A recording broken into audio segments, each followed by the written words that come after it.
오늘 우리에게 주시는 하나님의 말씀 마가복음 1장 16절부터 34절까지의 말씀 보도록 하겠습니다. 마가복음 1장 16절부터 34절까지의 말씀. 찾으셨으면 한 절씩 교독하고 마지막 절은 합독하도록 하겠습니다.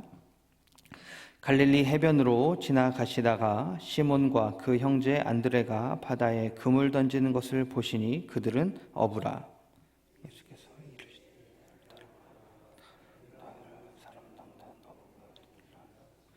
곧 그물을 버려두고 따르니라.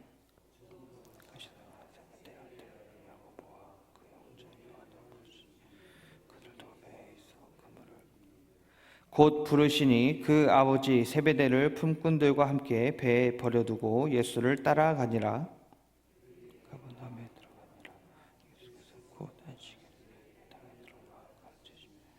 뭇 사람이 그의 교훈에 놀라니 이는 그가 가르치시는 것이 권위 있는 자와 같고 서기관들과 같지 아니함일러라.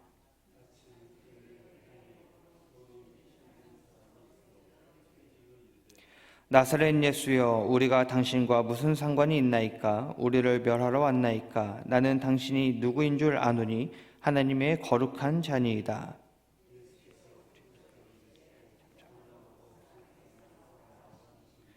더러운 귀신이 그 사람에게 경련을 일으키고 큰 소리로 지르며 나오는지라.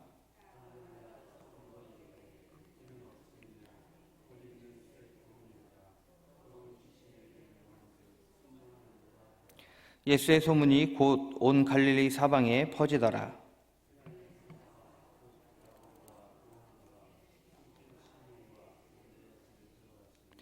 시몬의 장모가 열병으로 누워 있는지라. 사람들이 곧 그 여자에 대하여 예수께 여짜온대.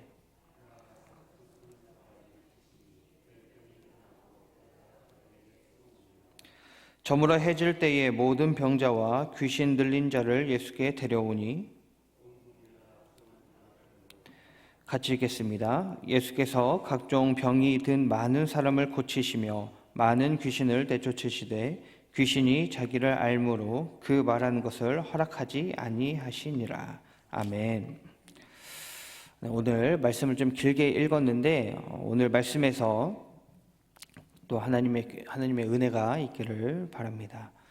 오늘 말씀이 있기 이전의 내용을 잠깐 살펴보면 이렇습니다. 1장 1절부터 15절까지의 내용인데 아직 예수님께서 사역을 공생의 이 사역을 시작하시기 전에 내용이 등장을 합니다.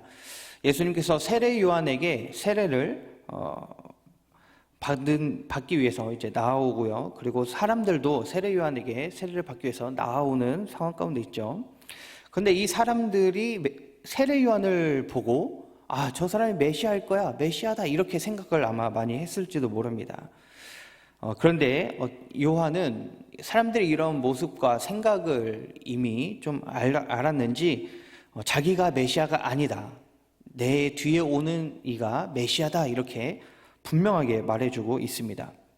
그때에 예수님께서 요단강가에 와서 세례 요한에게 세례를 받는 사건이 등장하죠. 그리고 광야에서 시험을 받으시고 예수님의 이 공생의 사역이 시작이 됩니다. 그리고 그 사역이 시작되는 첫 번째 내용이 바로 우리가 읽은 16절부터 등장하는 사건들이라고 볼 수 있겠죠. 오늘 읽은 말씀은 총 세 부분으로 나뉠 수가 있습니다. 첫 번째는 예수님께서 사람을 부르시는 그런 내용이 나오고요. 그리고 두 번째는 귀신을 내쫓는 일이 나오고, 그리고 세 번째는 시몬의 장모를 고치는 사건, 이렇게 좀 나눌 수가 있겠죠. 예수님께서 사역을 하시면서 가장 처음에 하셨던 일이 과연 무엇일까요? 예수님이 딱 사역을 시작하자마자 뭔가 사람을 고치고 귀신 내쫓고 뭔가 이렇게 했을 거라고 우리가 생각을 하지만, 사실 예수님은 처음에 사역을 시작하시면서 사람을 부르시는 일을 가장 먼저 하셨습니다. 사람에게 복음을 선포하는 일을 가장 먼저 하셨습니다. 오늘 말씀에서도 예수님께서 제자를 부르시는 일을 먼저 하십니다. 말씀을 선포하는 일을 먼저 하시는 것이죠. 와서 봐라 이렇게 말씀을 하십니다. 그러니까 세베대의 아들 야고보와 요한을 제자로 부르십니다. 시몬과 안드레이죠. 이렇게 다 예수님께서 제자를 삼으시고 부르시는 일이 기록되어 있습니다. 그렇다면 예수님의 제자들은 과연 어떤 사람들일까요? 예수님께서 본인이 혼자 사역하기 힘드니까 좀 자기를 도울 수 있을 만한 이 세상 가운데에서 뭔가 좀 한 자리 차지하고 있고 또 뭐 물질도 많아서 사역하는데 아주 풍족하게 할 수 있고 이런 사람들을 과연 제자로 삼으셨을까요? 아니라는 것이죠. 예수님께서 자기를 따르라고 말씀하시고 그 말씀에 또 순종해서 제자가 된 사람들의 상황을 보면 그 사람들이 부자도 아니었습니다. 이 사회에서 어떤 높은 계층에 있는 사람들도 아니었죠. 어떤 권력을 가진 사람도 아니었습니다. 이것은요, 하나님의 사역이 어떤 사람의 힘에 의해서, 사람의 높고 낮음에 의해서, 사람의 부와 또 어떤 그런 것들에 의해서 결정되지 않는다는 것을 보여주는 단편적인 예입니다. 예수님께서는 그런 사람들을 부르지 않으셨습니다. 가난하고 힘들고 어렵고 그런 사람들을 부르셨죠. 하나님은 이 세상 가운데서 복음을 전파하고 많은 사람이 예수님을 곧 이 복음을 믿어 구원에 이르는 구원을 받게 하고자 하시는데, 그런데 그 일이 사람의 직업과 어떤 사람의 사회적 계층에 의해서 이루어지지 않는다. 이거를 다시 한번 우리에게 깨닫게 하십니다. 하나님은 오히려 이렇게 말씀하시는 것이죠. 미련한 것들을 택하사 지혜 있는 것들을 부끄럽게 하시고 약한 것들을 택하사 강한 것들을 부끄럽게 하시는 분이 바로 하나님이시고, 하나님의 일하는 방식이 바로 그런 방식이라는 것입니다. 결코 사람의 힘으로 이루어지지 않는다. 결코 사람이 드러나서 되는 게 아니다. 오직 하나님이 하신다. 이거를 우리에게 깨닫게 하시는 겁니다. 하나님의 사역은 하나님의 말씀에 어떤 사람이든 즉시 순종하는가 아닌가 이것에 의해서 이루어집니다. 그런 사람들을 통해서 하나님이 이 땅에서 교회를 세우시고 교회를 만들어 나아가십니다. 그렇게 순종할 때에 주님께서는 우리의 신분을 바꿔주시는 것이죠. 어떻게 바꿔주실까요? 물고기를 낚는 사람에서 복음으로 사람을 낚는 사람으로 바꿔주십니다. 예전에는 이 세상 가운데 허우적거리고 이 세상의 가치에 최고를 두고 살았더라면, 이제는 하나님의 복음에 최고의 가치를 두고 하나님의 복음으로 살고 하나님의 복음으로 사람을 낚는 것, 그런 신분으로 우리를 바꿔주신다는 것입니다. 주님은 오늘도 우리에게 말씀하십니다. 나를 따르라. 내가 너희를 사람을 낚는 이 세상의 가치에서, 이 세상에서 먹고 사는 것만을 위해서 살아가는, 그것을 추구하며 살아가는 존재가 아니라 나를 따르라. 하나님의 것, 이 하늘의 것을 가장 최고의 가치로 여기고 사람을 낚는, 하나님의 영광을 위하여 일하는 그런 사람으로 내가 되게 하겠다. 이렇게 말씀하십니다. 우리를 지금 제자로 부르시는 이 주님의 음성을 듣고 주님을 따라가는 우리 성도님들 되기를 간절히 소망합니다. 오늘 말씀에서 두 번째 행적이 나오죠. 그것이 이 안식일에 귀신 들린 사람을 내쫓는 내용이 나오고 있습니다. 예수님께서 가버나움 회당에서 이 말씀을 가르치십니다. 그런데 그 자리에 귀신 들린 사람이 있었습니다. 귀신 들린 사람이 하는 말이 참 놀라운데요. 24절에 이렇게 이야기하죠. 나는 당신이 누구인 줄 아노니 하나님의 거룩한 자니이다. 이렇게 고백을 하고 있습니다. 참 놀랍지 않습니까? 가버나움에 어떤 사람들이 있었을까요? 귀신 들린 사람만 있는 건 아니었겠죠. 바리새인, 서기관 이런 사람들도 있었을 것이고 유대인도 많이 있었을 것입니다. 그런데 그런 많은 사람들이 사실 예수님을 메시아로, 그리스도로 그렇게 인정하지 않았습니다. 그런데 귀신 들린 사람만이 오직 예수님을 메시아로, 하나님의 아들로 알았다는 것이죠. 여기에서 우리는 또 하나의 교훈을 얻을 수 있습니다. 우선은 예수님께서 귀신을 내쫓으시는 분이시다. 다시 말하면 하나님께서는, 예수님께서는 권세가 있으시고 능력이 있으신 분이시다. 이걸 깨달을 수 있는 것이죠. 악한 영이 지배하고 그에 억눌려 있는 그 영혼을 해방시킬 수 있는 분이시다. 그리고 구원해 주시는 분이시다. 우리도 그런 위치에 있지 않았었습니까? 우리도 그런 존재 아니었나요? 우리도 이 약한 영에게 지배받으면서 이 세상 가운데에서 살아가고 있지 않았었나요? 그런데 예수님이 그 이름을 통하여서, 이 십자가를 통하여서 우리를 구원하시고 우리를 이 약한 영에게부터 해방시키시고 우리를 구원하시지 않습니까? 그런데 중요한 것은 예수님이 메시아임을 아는 것, 그냥 단순하게 아는 것, 지식적으로 아는 것, 이것만으로는 구원받을 수 없습니다. 귀신들도 예수님이 하나님의 아들이심을 알죠. 그러나 그들에게는 구원이 있을 수 없죠. 그저 아는 것은 아무 소용이 없습니다. 야고보서에서는 이렇게 말하고 있죠. 행함이 없는 믿음은 죽은 것이다. 이처럼 믿음은요, 우리의 머리에만 있어서는 안 됩니다. 우리가 지식적으로만 아는 것이 믿음이 아니라는 것이죠. 이 믿음이 머리뿐만이 아니라 우리의 마음으로 와서 믿음이 되어야 합니다. 그리고 머리로만 알고 또한 행함이 없어서는 안 되겠죠. 머리로 예수가 그리스도이심을 알고 동시에 마음도 예수님이 그리스도이심을 믿고, 그리고 우리가 그분의 제자가 되어서 나아가는 것, 그렇게 복음을 위해 나아가는 행함이 있는 믿음의 삶, 이게 진정한 믿음이라고 볼 수 있습니다. 이것을 통해서 우리가 날마다 예수님을 그냥 지식적으로 알면 안 되는구나, 이걸 깨달아야 된다는 것입니다. 늘 하나님과 우리가 교제를 해야 되는데 그 교제가 또 이 예배 가운데서도 많이 이루어집니다.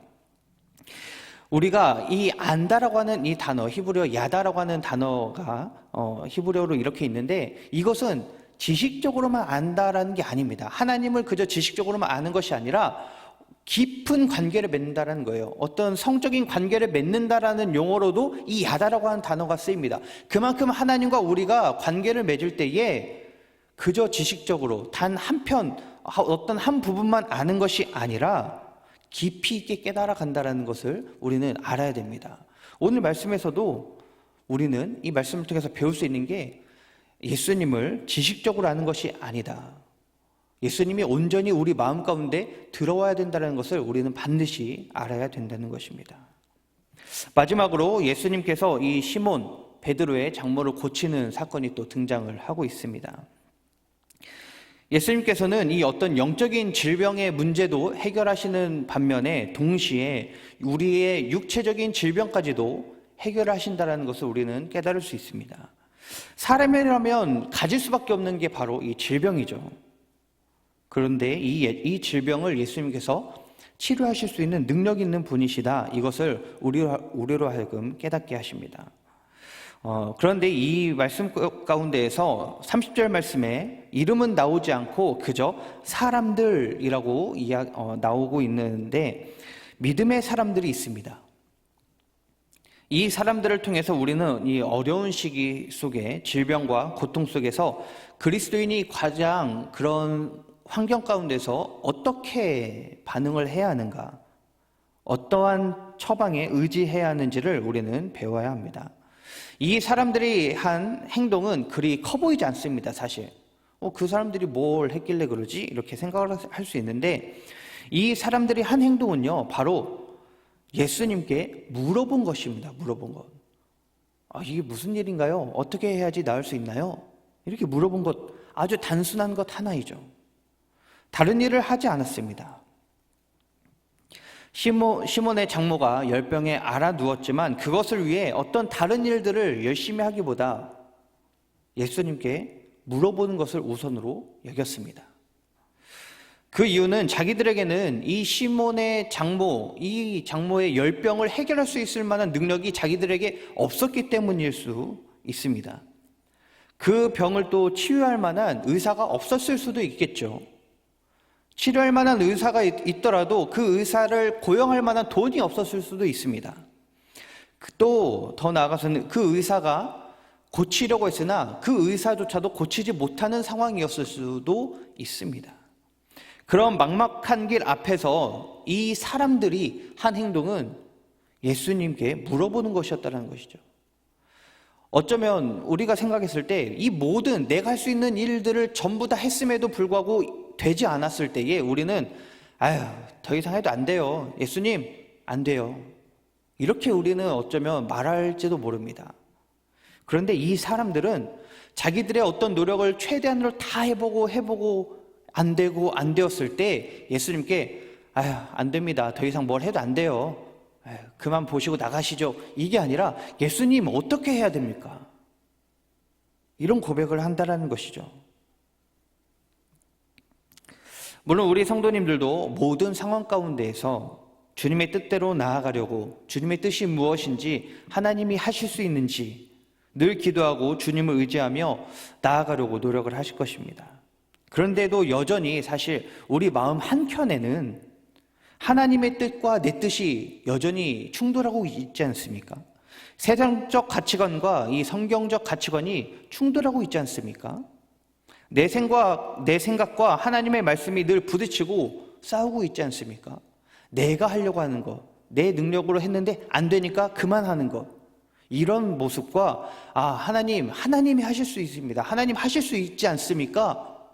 이런 마음이 충돌하고 있지 않습니까? 오늘 이 말씀을, 세 번째 말씀을 통해서 우리 모든 성도님들이 우리 앞에 놓여 있는 이 문제들, 육체의 질병 또는 정신적인 질병 또는 영적인 질병, 이 모든 문제들을 대할 때에 내 생각과 내 뜻대로 하는 것이 아니라 우리의 생각과 마음과 시선과 행동을 이제 하나님께로 돌리고 예수님께로 돌려서 주님의 뜻에 우리의 뜻을 일치시키며 나아가기를 소망합니다. 하나님의 뜻을 이루어 주시옵소서. 이런 고백을 하길 바랍니다. 말씀을 정리하겠습니다. 오늘 말씀 속에서는 예수님은 이렇게 첫 번째로 말씀하십니다. 나를 따르라. 두 번째, 귀신을 쫓으시며 악의 권세에서 우리를 해방시키십니다. 세 번째, 질병을 고치시면서 우리의 육체를 이 고통에서 해방시키시는 우리의 구원자가 되십니다. 그리고 예수님과 관계된 사람들은 말씀에 순종하고 머리와 마음으로 믿는 참된 믿음을 갖고 행함이 있는 참된 믿음을 갖습니다. 또한 모든 환경과 상황 속에서 내 뜻대로 하지 않고 하나님의 뜻이 이루어지길 바라고 하나님의 뜻대로 이루어지며 하나님께 여쭙는 그런 신앙의 모습, 그런 참된 신앙의 제자의 모습을 보여주고 있습니다. 우리 가족 공동체 모든 성도님들도 이런 참된 제자의 모습, 날마다 주님과 동행하고 주님께 물어보며 주님의 뜻대로 이루어지기를 간절히 바라며 그분의 참된 제자로 나아가는 우리 성도님들 되기를 간절히 소망합니다. 기도하겠습니다. 하나님 감사합니다. 주님께서 우리를 이 자리로 부르시고 또한 주님께서 나를 따르라, 내가 너희를 사람을 낚는 어부가 되게 하겠다 말씀하시는 줄 믿습니다. 이전에는 우리가 세상에 매여서 세상의 것을 쫓으며 세상적 가치관으로 살아갔더라면 이제는 주님이 부르시고 그 부르심에 응답하여서 주님의 뜻대로 이루어지기를 원하며 주님의 그 말씀을 의지하며 나아가는 세상적 가치관이 아닌 성경적 가치관을 가지고 이 세상을 살아가는 우리의 신앙이 되기를 간절히 소망합니다. 그래서 우리를 구원하시는 분, 우리를 이 영적인 악한 세력으로부터 해방시키시고 이 육체의 아픔으로부터 해방시키는 참된 구원자이심을 날마다 믿으며 주님만 의지하는 우리의 신앙이 되게 하여 주시옵소서. 온전히 주님이 함께 하시고 영광 받아 주실 줄 믿으며 거룩하신 예수님의 이름으로 기도하옵나이다. 아멘. 하늘에 계신 우리 아버지, 아버지의 이름을 거룩하게 하시며 아버지의 나라가 오게 하시며 아버지의 뜻이 하늘에서와 같이 땅에서도 이루어지게 하소서. 오늘 우리에게 일용할 양식을 주시고 우리가 우리에게 잘못한 사람을 용서하여 준 것 같이 우리 죄를 용서하여 주시고 우리를 시험에 빠지지 않게 하시고 악에서 구하소서. 나라와 권능과 영광이 영원히 아버지의 것입니다. 아멘. 이 시간 우리 말씀을 생각하고 또 우리 삶 가운데 있는 문제들 이것을 주님께 아뢰면서 우리 다 함께 통성으로 부르짖으며 나아가도록 하겠습니다. 기도하겠습니다. 하나님 아버지, 날마다 주님의 그 은혜를 사모하며 나아갑니다. 하나님, 우리의 이 모든 삶 가운데 하나님께서 함께하여 주셨고 주님의 말씀을 아버지 날마다 우리의 마음 가운데 부어주시어서 그 말씀 위에 굳건히 서며 나아가는 우리 성도들 되게 하여 주시옵소서. 주님께서 날마다 우리를 부르시는 줄 믿습니다. 나를 따르라고 말씀하시는 줄 믿습니다. 주님께서 그렇게 말씀하실 때에 우리의 심령이 주님을 따르며 나아갈 수 있도록 인도하여 주시옵소서. 또한 우리가 주님을 따라야 함에도 불구하고 주님을 따르지 않고 우리의 뜻대로 나아가려고 하는 우리의 신앙의 모습이 있다면 이 시간 돌이켜서 주님의 그 십자가를 붙들며 나아가게 하여 주시옵소서. 부활의 소망을 두고 나아가게 하여 주시옵소서. 천국 하늘에 이 천국의 소망을 두며 나아가는 아버지 우리의 신앙이 되게 하여 주시옵소서. 그래서 주님 날마다 하루하루 주님을 따르게 하여 주시옵소서. 주님의 그 뜻하심대로 한 발 한 발 걸어가게 하여 주시어서 이 세상 가운데에서 우리의 뜻과 우리의 생각대로 살아가는 것이 아니라 하나님의 뜻과 하나님의 생각대로 아버지 그것을 추구하며 나아가는 우리의 믿음이 될 수 있도록 인도하여 주시옵소서. 그렇게 살아갈 때에 하나님 이 세상의 악한 세력으로부터 우리를 지켜 보호하여 주시옵고 그것에 날마다 우리가 패배하고 아버지 절망하며 살아가는 것이 아니라 하나님이 주시는 그 소망과 참된 기쁨을 누리며 이 세상 가운데서 살아갈 수 있도록 인도하여 주시옵소서. 하나님 우리의 삶 가운데 수많은 문제들이 있습니다. 그 문제들로 말미암아 억눌리며 살아가는 것이 아니라 하나님께서 해결하실 수 있음을 우리가 깨달으며 주님께 물어보며 나아가는 아버지 신앙이 되게 하여 주시옵소서. 날마다 하나님이 함께 하실 줄 믿습니다. 우리 삶 가운데 있는 수많은 이 문제들 가운데 하나님이 함께 하여 주시옵고 하나님께서 해결하여 주실 것이라는 이 믿음을 가지고 나아갈 수 있도록 인도하여 주시옵소서. 날마다 하나님의 선하심을 구합니다. 날마다 우리를 주님의 선한 길로 인도하시는 주님이신 줄 믿으며 나아가오니 하나님 함께하여 주시옵소서. 이 모든 것을 합력하여 선을 이루시는 주님이심을 반드시 깨달으며 나아가게 하여 주시옵소서. 아버지 이 믿음을 잃지 아니하고 아버지 기쁨으로 이 세상을 능히 이기며 나아가는 귀하고 복된 주님의 자녀들이 될 수 있도록 주님 인도하여 주시옵소서.